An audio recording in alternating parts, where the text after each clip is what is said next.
Assalamualaikum sahabat muslim. Kembali lagi bersama Fakta Islam. Semoga sahabat semua diberikan Allah Subhanahu wa taala hari yang baik dan penuh berkah. Imam Ahmad dalam musnadnya meriwayatkan dari Abdullah bin Mas'ud radhiyallahu anhu bahwa ia berkata, Rasulullah SAW pernah melihat malaikat Jibril dalam bentuk wujud aslinya. Ia memiliki 600 sayap dan setiap sayapnya mampu menutupi bumi dan isinya. Sayapnya keluar, warna indah dan mutiara yang berkilauan. Dalam Sunan Tirmidzi disebutkan juga bahwa Rasulullah SAW berkata mengenai malaikat Jibril, "Aku melihatnya turun dari langit dan besarnya penciptaan Jibril menutupi ruang antara langit dan bumi."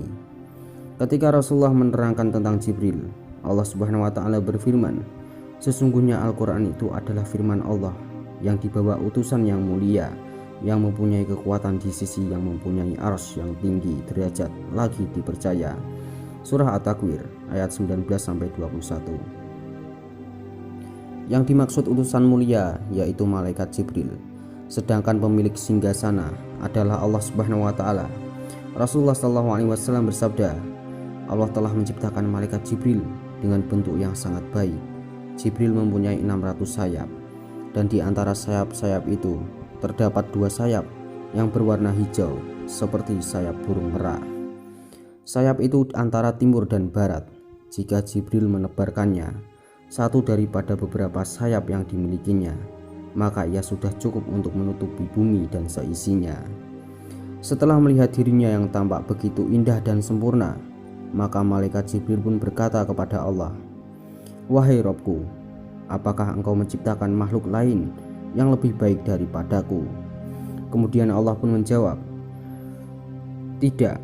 Mendengar jawaban Allah Subhanahu wa taala, maka malaikat Jibril pun berdiri dan melakukan sholat 2 rakaat untuk bersyukur kepada Allah Subhanahu wa taala. Dan pada setiap rakaat yang dikerjakannya, dia menghabiskan waktu selama 20.000 tahun lamanya. Setelah malaikat Jibril selesai melaksanakan sholatnya, kemudian Allah Subhanahu wa taala berfirman kepadanya, "Wahai Jibril, kamu telah menyembah aku dengan ibadah yang bersungguh-sungguh, dan tidak ada seorang pun yang menyembahku seperti ibadah yang kamu lakukan. Akan tetapi di akhir zaman nanti akan datang seorang nabi yang mulia, yang paling aku cintai, bernama Muhammad. Dia mempunyai umat yang lemah dan senantiasa berdosa. Seandainya dia mengerjakan sholat 2 rakaat walau hanya sebentar dan dalam keadaan lupa serta serba kekurangan, dengan pikiran melayang-layang, dan dosa mereka pun besar, maka demi kemuliaanku, sesungguhnya sholat mereka itu lebih aku sukai daripada sholatmu. Hal tersebut karena mereka telah mengerjakan sholat itu atas perintahku, sedangkan sholatmu bukan atas perintahku." Setelah mendengar hal tersebut, Jibril pun kembali bertanya, "Ya Robku, apakah yang kau berikan kepada mereka sebagai ganjaran atas ibadah mereka kepadamu?" Maka Allah Subhanahu wa taala berfirman, "Ya Jibril, akan aku berikan surga ma'wa sebagai tempat tinggal mereka." Kemudian malaikat Jibril meminta izin kepada Allah untuk melihat surga ma'wa tersebut. Setelah Allah memberikan izin kepadanya, maka malaikat Jibril pun mengembangkan sayapnya dan terbang menuju surga ma'wa. Satu ayunan sayap malaikat Jibril adalah sama dengan perjalanan 3.000 tahun, maka terbanglah malaikat Jibril. Selama beberapa lama perjalanan, malaikat Jibril akhirnya kepenatan dan turun untuk singgah dan berteduh pada sebuah pohon. Di sana ia bersujud kepada Allah lalu berkata, "Ya Robku, apakah aku telah menempuh setengah, sepertiga, atau seperempat dari perjalanan menuju surga ma'wa?"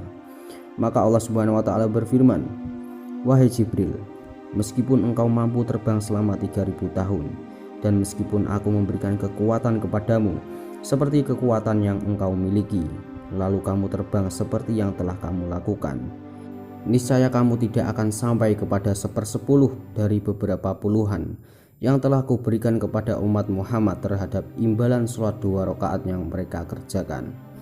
Sabda Rasulullah SAW, sebelah kanan sayap Jibril terdapat gambar surga beserta dengan segala isinya, termasuk bidadari-bidadari istana, pelayan, dan sebagainya. Manakala sayapnya yang sebelah kiri terdapat gambar neraka dan segala isinya yang terdiri daripada beberapa macam ular yang cukup bisa, kalajengking dan neraka yang bertingkat-tingkat, serta penjaganya yang terdiri dari malaikat yang menakutkan dan ganas, yakni malaikat Zabaniyah.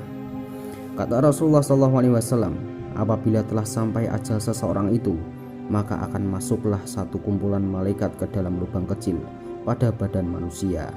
Kemudian mereka akan menarik ruhnya dari kedua telapak kaki hingga lutut, dan mereka pun keluar.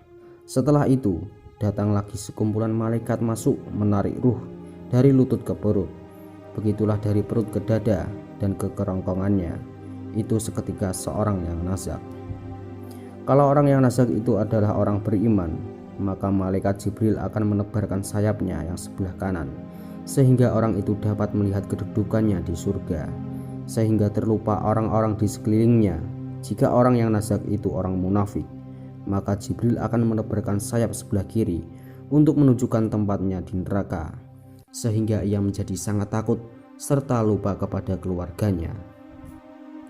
Kalau orang yang nazak itu orang beriman, maka malaikat Jibril akan menebarkan sayapnya yang sebelah kanan, sehingga orang itu dapat melihat kedudukannya di surga, sehingga terlupa orang-orang di sekelilingnya. Wallahu a'lam bishawab. Assalamualaikum warahmatullahi wabarakatuh.